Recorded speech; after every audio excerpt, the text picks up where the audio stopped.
So we're really happy to be here at this conference this year. And my name is Sarah White, and I'm the Executive Director of Outdoors Empowered Network. And I'm here with Selene, and if you would introduce yourself.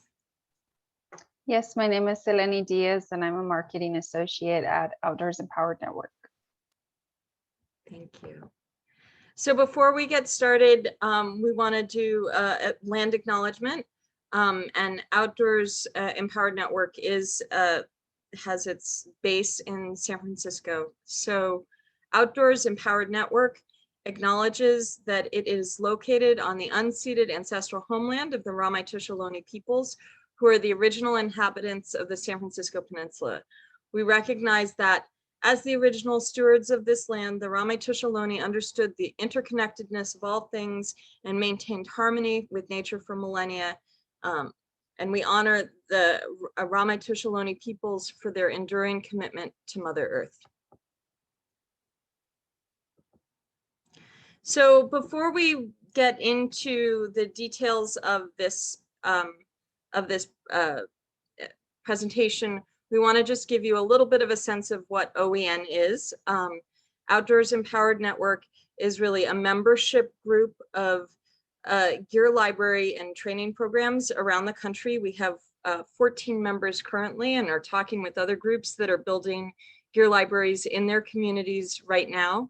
And we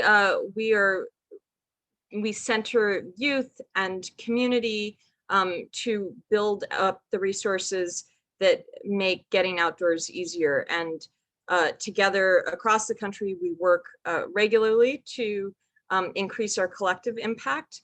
And so Outdoors Empowered Network really is the group that advocates, collaborates, creates, curates community spaces for these members around the country.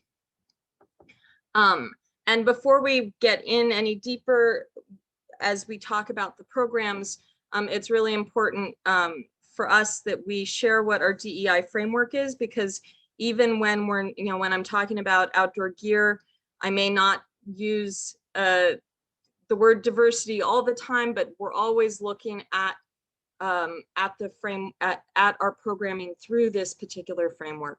So we have 5 key areas that we're particularly focusing on. One is increasing diversity. And so that means when we work with new members coming in, we're really asking, are they representing the communities that they are coming from? Do we have a balance in our network of different groups that are representative? It's a first step, but it's an incredibly important piece of work that we're constantly asking. We're also very careful to use actionable language that's explicit, that's active as opposed to passive. We find that when language is implicit, coded, and passive, that it's one of the ways that organizations, outdoor ed organizations, don't have to be as accountable. We do our best to be trauma informed, and we're going to talk a lot in this conversation about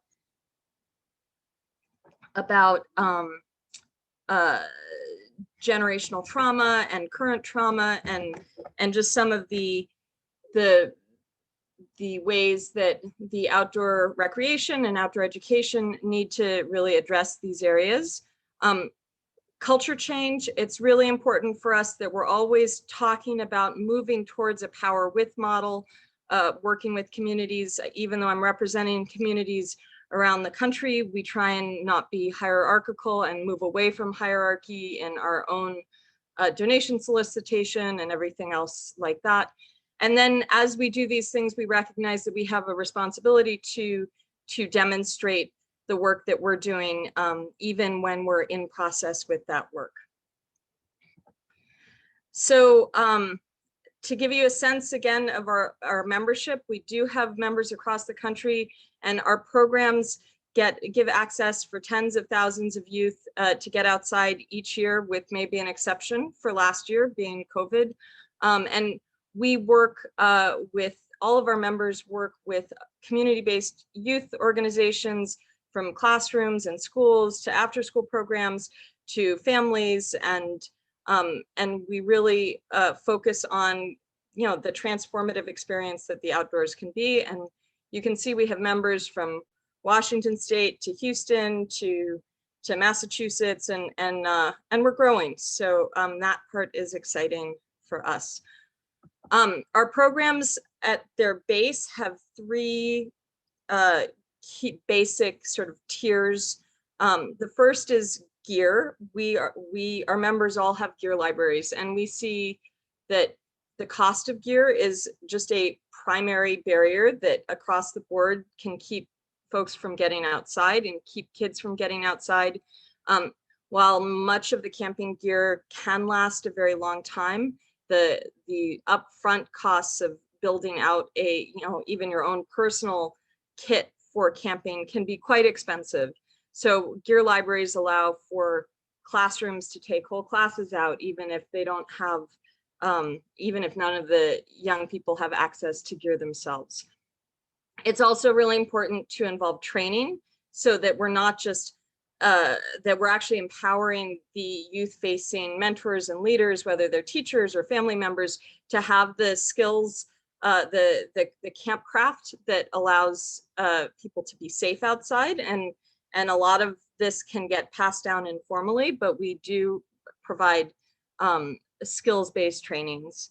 And then community support is really important. Many of our members provide transportation support, community support.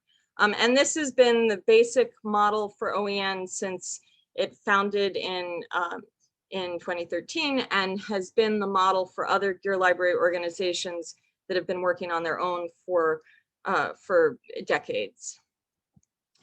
So that model is a great model, but and I see it really as a foundation, but it doesn't necessarily address this question that I put in the title of the workshop.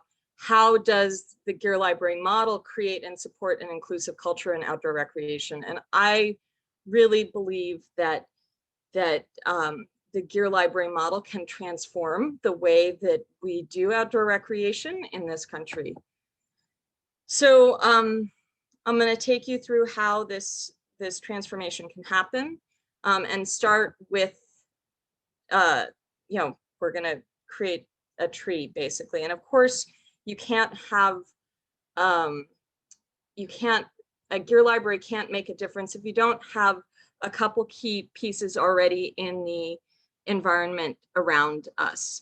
So for example, if you don't have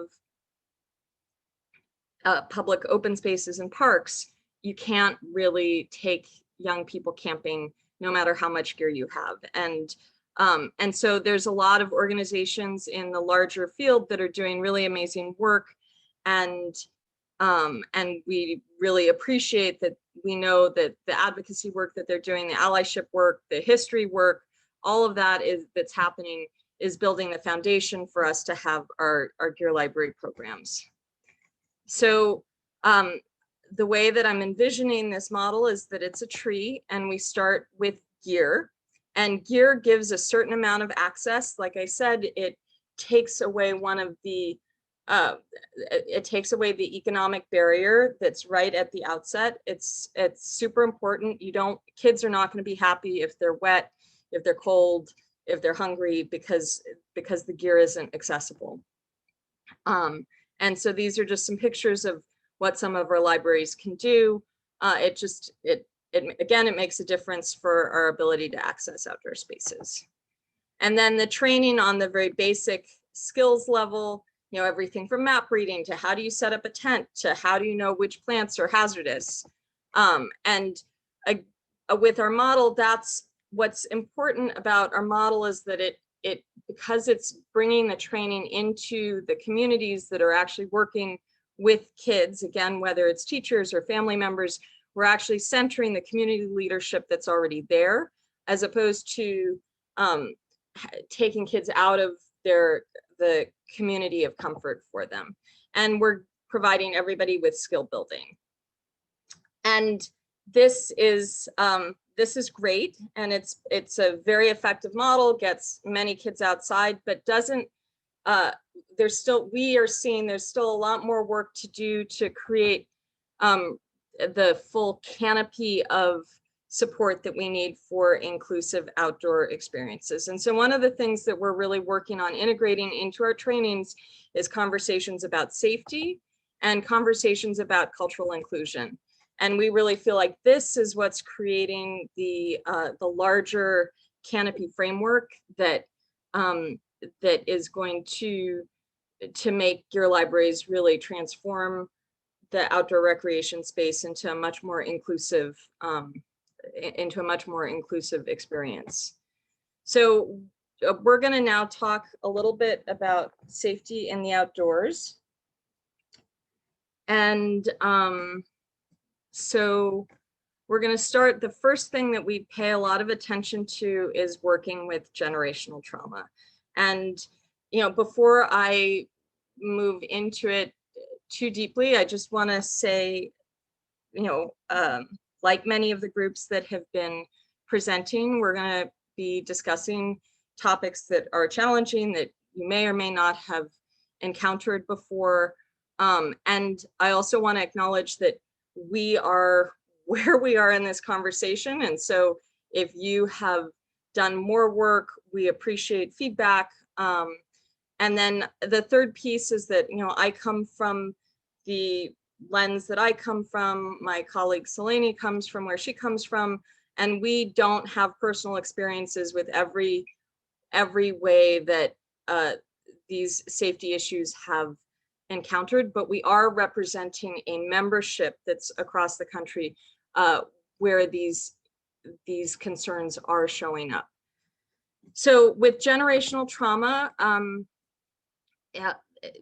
there's just so much historical violence and loss. A lot of it is place-based. I am here in San Francisco, and so the Mission System is one of the first points of historical violence and loss that is really local to the San Francisco Bay Area and California. And so we have to know what those stories are, both on our national level, but also in our particular communities, for them to be real. And this is a picture here of a visitor center at Yellowstone National Park, where I went a handful of years ago with my family, and the images of the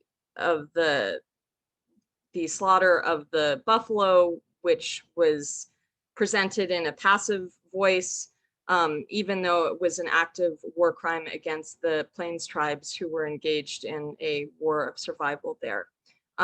So we really have to be students of history so that we can see all of the different places where these moments of disconnection, loss, and violence show up. And this is particularly important, this shows up in a particular way around nature connection and with Indigenous genocide and erasure. And I've put the Wilderness Act here of 1964 in because that is this is a often promoted progressive act of conservation that just completely erases Indigenous history. And so anytime you see descriptions of the outdoors where it is unpeopled, where it is in this case, it says it's community of life or untrammeled by man, there's no part of our country, there's no part of the Americas that are untrammeled by man. And it's a deeply violent way of experiencing the outdoors. You know, and I say that as someone who recreates in places of land that have been protected from human development because of this particular act. So I just finding ways to acknowledge this erasure and genocide and forced removal is, we really can't talk about safety in the outdoors without talking about these original crimes against people on landscape. And every community that has experienced violence on landscape, there are so many stories, so I don't want to, in not talking more deeply about any of them, to ignore other stories about generational trauma. But for the purpose of this particular lecture, it's very important that we all continue to learn, and particularly to learn about the impacts on the children that we are working with, and how that may be showing up when we take them outside. So the next area in this safety in the outdoors has to do with present trauma and really addressing both real and perceived lack of safety. And the real lack of safety and the perceived lack of safety are both important in interconnecting but different ways. For a perceived lack of safety, if you're driving through, or you have to drive through an area that has flags that share a lack of friendliness to how you identify, you may not even try and drive down that road. And so then for you and your family and the youth that you're supporting, they may not ever even get to experience the outdoor recreation opportunity that's at the end of the road. So just even a perceived lack of safety can be an incredibly important barrier that we have to talk about, and that we have to presence in these conversations, because many parts of the outdoors and the access places to get to the outdoors are not neutral. They have, there are elements of profound unsafety for people. And then there's, of course, the real the real places where safety goes missing. So policing of BIPOC folks, we saw this really clearly a year ago with Christian Cooper in Central Park in New York, having the police called on him. But it shows up in so many ways, from shushing to calling ICE on folks recreating in parks, to there's just time after time after time, there's issues of really real safety issues that we all have to be aware of and be prepared for. In our programs, a lot of what we're talking about is how, when you're training teachers, say, to take their classes outside, what do they have to be aware of may be showing up in terms of policing, that they can both protect the young people from, but also know how to navigate when they do encounter it. And then, you know, the other places where there's lack of safety, one of the really big issues is the challenges around the murdered and missing Indigenous women, girls, and Two-Spirits. We work with some Native partners, and it's absolutely a concern in terms of how do you create safety when you're outside in rural areas where you may not have full protection. And again, from a training perspective with Gear Libraries, we talk about how can we integrate into our training programs safety assessments. How can we integrate, you know, even from a camp skills, camp craft perspective, how can we talk about, you know, where do you put your tent, and how do you situate it, and how do you know when your safety scan that you've done of a campsite is enough that you should take your children away to a different place, and to really acknowledge, first of all, that that's a process that many of us go through regardless, and then you know, and then providing training techniques to do that. And this is an area of work for us. We don't have all the answers, but we are having regular conversations amongst our members across the country to have these conversations. And so, you know, the situation for murdered and missing Indigenous women, girls, and Two-Spirits is across much of the landscapes that are near to our public lands. So we have to be very aware of that. There's other groups also who, for intersectional reasons, are also facing continuous or unique bursts of violence. In this past year, we've seen more and more reports of people who are of Asian American or Asiatic descent being harassed in public land spaces. And so we've talked also, again, with our membership of how to address some of those issues inside of our training programs. And finally, in the safety in the outdoors, we can't work with any of these other two if we don't change this power over relationship to the outdoors. A lot of our outdoor culture really comes out of this manifest destiny, frontier, conquering, white, male, rugged individual misogyny that doesn't support any of us. And it's still in a lot of the language, it's still in a lot of the ideas about how we interact with the outdoors. And so we have to just be really conscientious of that in our programming, making sure that we don't have aggressive language that, we have to make sure that, so even right now, we're going through all of our training guides to just do a regular run through of the language to make sure that we are in as up to date a relationship with language being not violent nor misogynistic in the way that a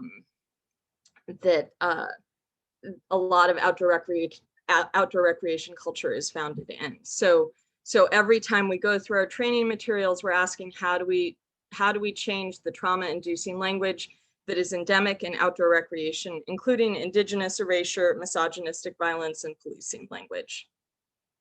And so I'm gonna just pause for a moment here, and we're gonna take an opportunity to go into a short breakout session. I wanna just acknowledge that this is, some of these are intense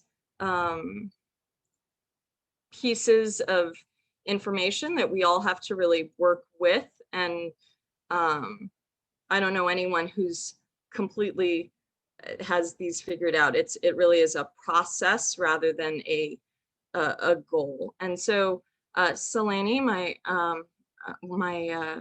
colleague, is gonna speak for just a moment about how we want to the questions we're going to be asking. Yeah, so thanks, Sarah. I just a little anecdotal piece to get us thinking about how these different branches show up in different ways for everybody.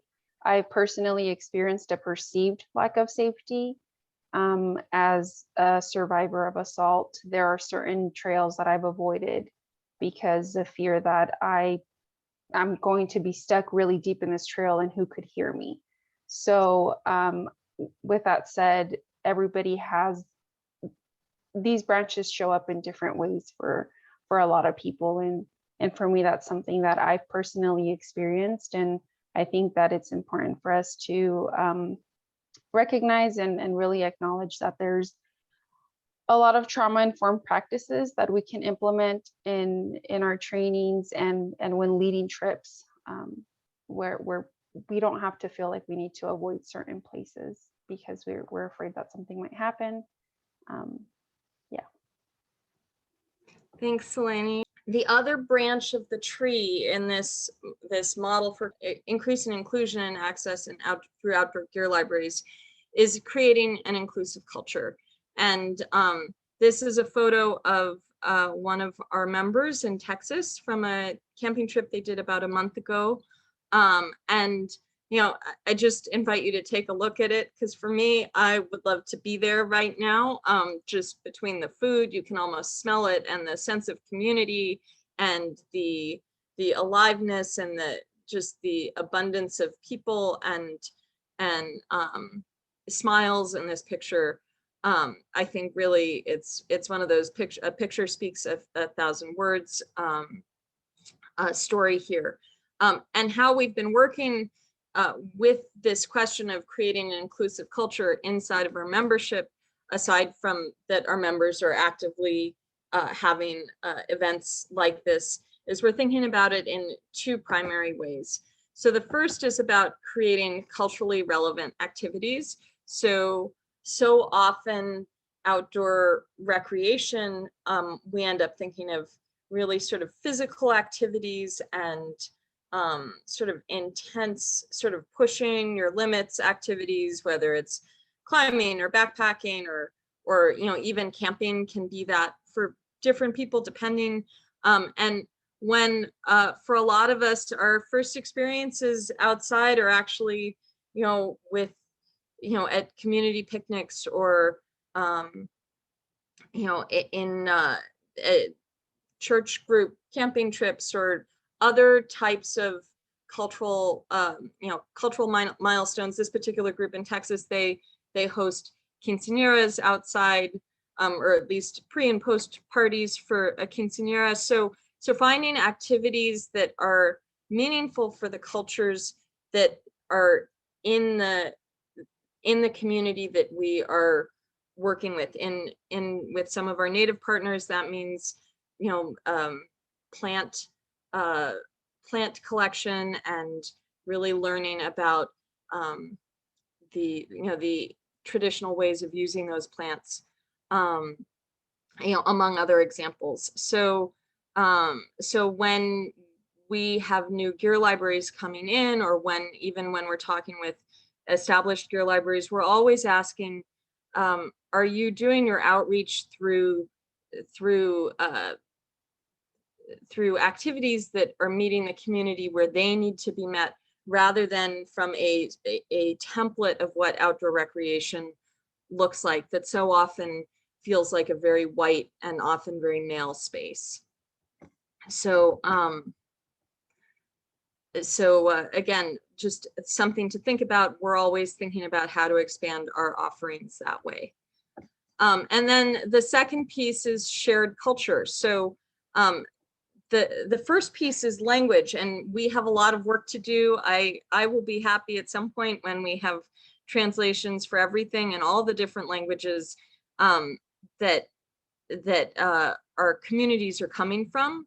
But this means, first of all, acknowledging that we're not where we want to be yet, and then putting resources towards translating training guides, using, not making sure that that translation work is compensated, noting who we're working with to make sure that that comes into, that we're getting all of the languages, and also picking places that we do our trips to that are acknowledging the different languages being supported. So there are many campgrounds and visitor centers that only have English on the signage, and then there's some that have more languages, and those, that just, it creates another layer of comfort. Even if that translation isn't needed, it sends a message of inclusion.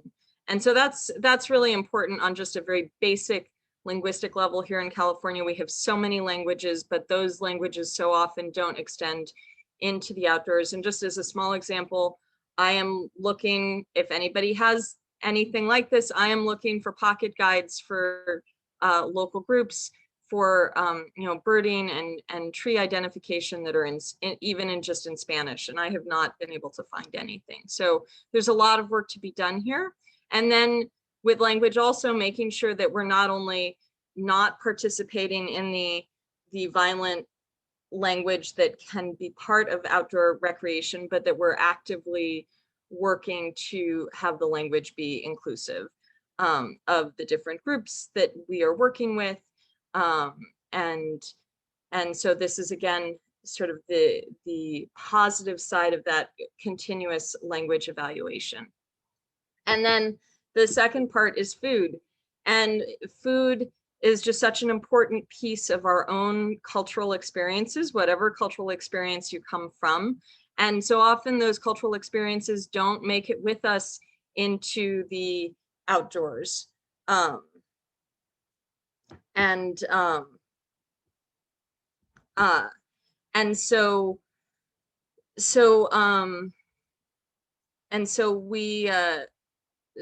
we are always looking at how can we change our training guides and training materials to include food that is from the different cultures, and also that we're working with, and also to just normalize that food can look however it needs to look to be warm and comforting for the kids that we're taking out. And I see that there's a couple of questions here. And yeah, Kathy, I want to say absolutely yes. So Kathy said that we could seek to hire guides who are bilingual. I think that that's a really important piece. One thing I want to say about our gear libraries is actually where we're going is seeking to support gear libraries that themselves are bilingual. So it's not just, it's making sure that we're partnering with groups that are from the communities that they're working with to get the kids outside. So the groups that we have been partnering with like that, the groups themselves are bilingual and are or more than bilingual, and are already, that's part of their their own organizing principles. So we're not working to, again, start new gear libraries around the state and around the country by creating a one-size-fits-all model, and then they have to make work for their community. When we're building a new gear library, we're actually asking these questions about how does that organization that's now our partner is already working with some of these opportunities. So we're gonna just do a quick jump again into Selene sharing a little bit, and then maybe 2 more minutes of a breakout session. So Selene, would you like to share anything here? Yeah, I like, well, you said most of it, but when Kathy wrote that comment, that's immediately what I thought was, I was at an organization that did just that. And I remember, I want to say it was the first one where we translated the guide in Spanish. And honestly, I didn't even finish it because it does take a lot of work. Yeah, it definitely takes a toll, but I was halfway there, and I just wanted to throw that out there. The work it's being started. It's just, we're not quite there yet. We also have a group in Colorado where all of their forms are translated, and then other groups too. So Spanish isn't the only language in California that is so for me that's important in the longer run, is to really keep advocating and providing the support to my members to continue to build out the resources for the communities that we're working with. And then we also have a member whose language is an indigenous language, and they definitely use that in their programming as well. And so I'm going to move us quickly into a breakout session here again, and just things to think about if you have any responses, or also if you've had experiences where you are in a outdoor space and you feel really seen culturally, whether it's the food or the type of community that's being formed. I think it's also really important for us to note where we've been fed in those sorts of ways. So basically that brings us to the end here. This is again all the different ways that we are working in at Outdoors Empowered Network with our members around the country to not just increase access through gear and basic skill training, but to really create this whole canopy of support and inclusion that we hope continues to shift conversations really around the country in outdoor recreation, especially for young people. Again, it's a work in progress, and I hope it never stops being a work in progress, because there's always more for us to learn and grow and transform. So with that, thank you for coming. If you have any questions, please, look at the chat. You're welcome to contact me, especially if you're in a community where you think a gear library could be an important tool for increasing access for kids. I'm really happy to speak with you. Right now in California, we have a gear library in Fresno, and we have a gear library that supports the larger Bay Area. So I'm going to go to the chat and see. Yeah, so thank you. Share what we're doing. I think that getting kids outside is so important, and we can't do that without really looking systematically at these barriers and the opportunities that that we've discussed today. Does anybody have any questions? Hi, this has been a really great conversation. I really appreciate both of you sharing and then speaking with Kathy as well. I just wanted I came into this talk thinking about we were gonna discuss like just gear shops and like how that kind of works. And I really appreciate this. It's in my mind a holistic view of how we should approach the outdoors. And it's not necessarily just having the gear, but then also what's the emotional and historical baggage that we carry with our backpacks, if you will, that we carry with us on trail. And so I really appreciate and value that. I think my main question is what's the biggest challenge that you see in creating a gear library? What obstacles are really large in communities that you find to be? Yeah, that's a great question. You know, the startup costs are intense. One of the things that OEN can be very helpful with is that because we've developed gear relationships with manufacturers around the country, we can dramatically reduce the startup costs. But just if you were going into your local store to buy gear so that you could support, say, 10 kids at once, you're looking at, you know, a $10,000 sticker price. So it's a really high sort of capital expense, startup expense. Like I said, with OEN, we're able to get most of our gear donated.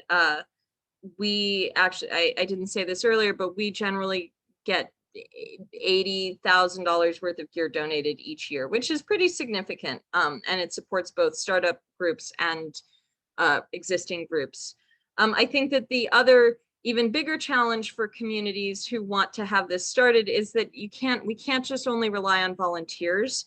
So it's really important that we make sure that there's resources to pay for the people in community who are doing the work of lending the gear out, training the teachers, even if it's really only a couple trainings a year, so that the teachers at the schools or the families can learn how to take kids out themselves. So there's not that extra sort of regular guide expense. You still have to pay someone to do that, especially as we were talking about, if there's translation pieces, if there's other cultural pieces that we're really asking that person to show leadership in. And OEN will do as much support as we can. We'll help fundraise, we'll help, we'll do grant writing with folks. But in the end, it has to, that strong desire to see this in the community has to come from the community, and we can't impose that. So we have, a lot of strategies to ask questions, but definitely resources are hard. I think it's easier for foundations and donors to think about scholarship programs rather than really this transforming a whole community space and putting the power back into the community to make the difference the way they see that it needs to be made.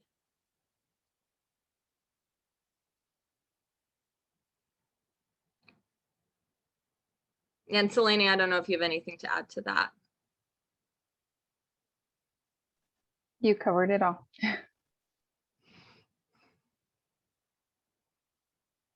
Any other questions?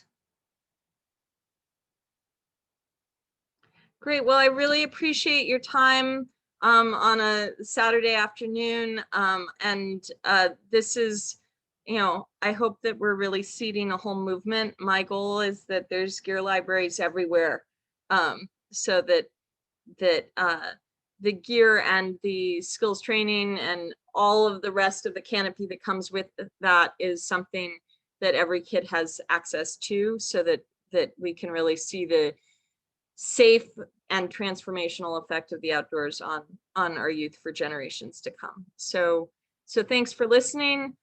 Let me know if you have any questions, and yeah, go start gear libraries.